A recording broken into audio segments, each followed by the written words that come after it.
Long ago, in the golden land of Egypt, where the Nile flowed endlessly and the pyramids touched the sky, there lived a man named Zaid.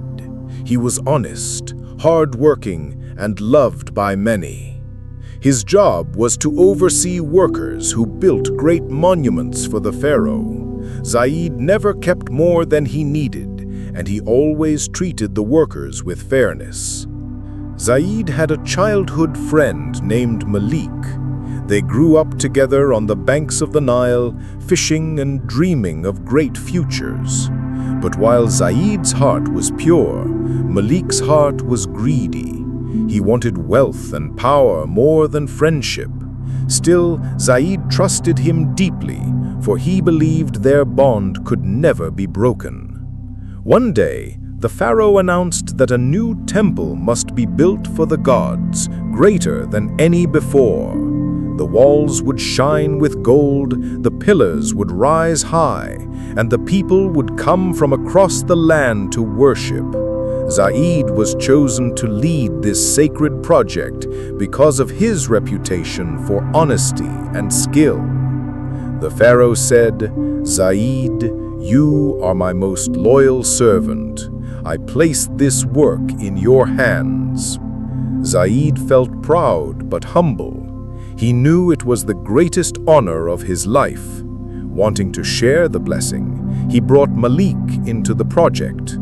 "Brother," he said, "let us build this temple together. Your clever words and my strong hands will make it last forever." At first, all was well. Workers carved stone from the quarries, boats carried them across the Nile, and builders raised the pillars day by day. Zaid worked beside them, guiding each step.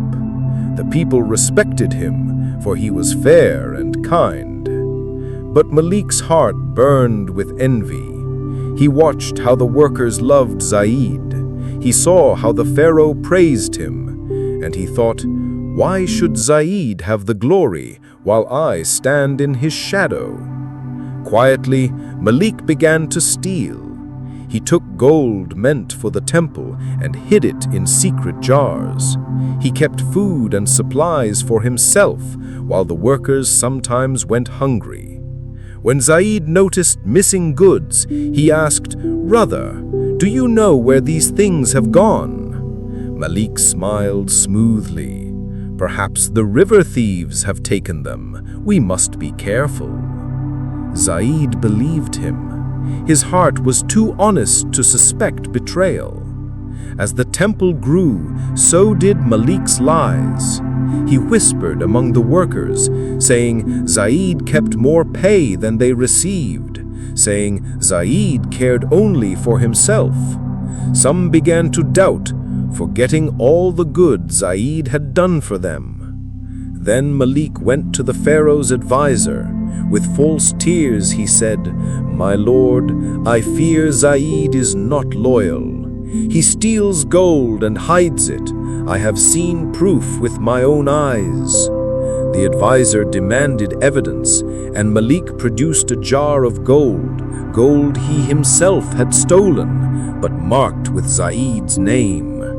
The advisor's face darkened. "This is serious. The pharaoh must know." The pharaoh was furious. Soldiers came for Zaid at night. He was shocked. "What crime have I committed?" he cried. But the soldiers did not listen. They dragged him before the pharaoh. The pharaoh's voice thundered. "Zaid, I trusted you more than any man, and you have betrayed me? You who led my temple, you who I called loyal." Zaid fell to his knees. "Great Pharaoh, I swear by the gods and the Nile, I have never taken even a single coin. My only wish was to serve you."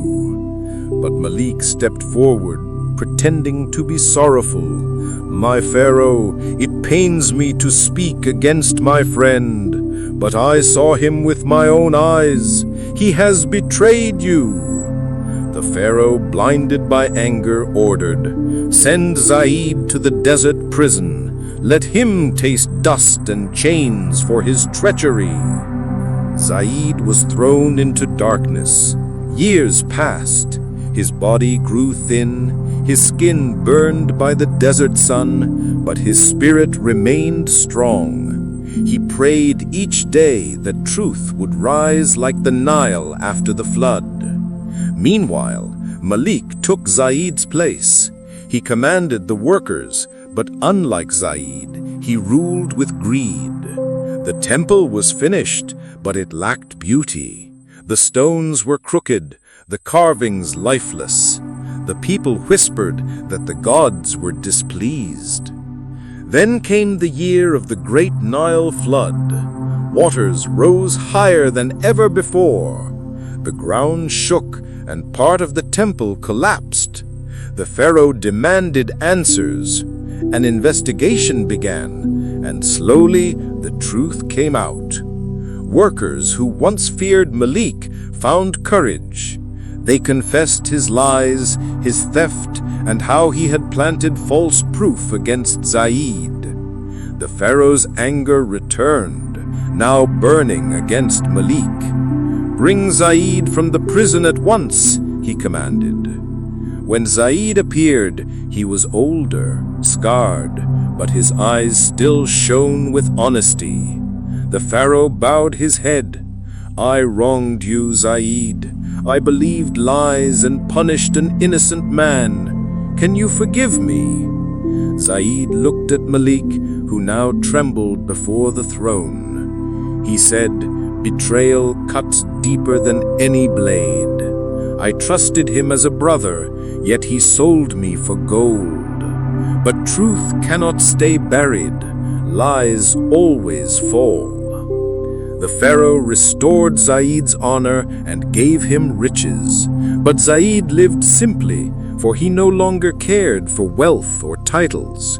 Malik, however, was thrown into the same desert prison where Zaid had once suffered. There he tasted the dust of his own betrayal. And so, in Egypt, by the banks of the Nile, people told this story for generations. They said, "A friend who betrays is more dangerous than an enemy." Trust is the Nile that gives life, but once poisoned, it destroys everything. This was the story of betrayal that you should hear.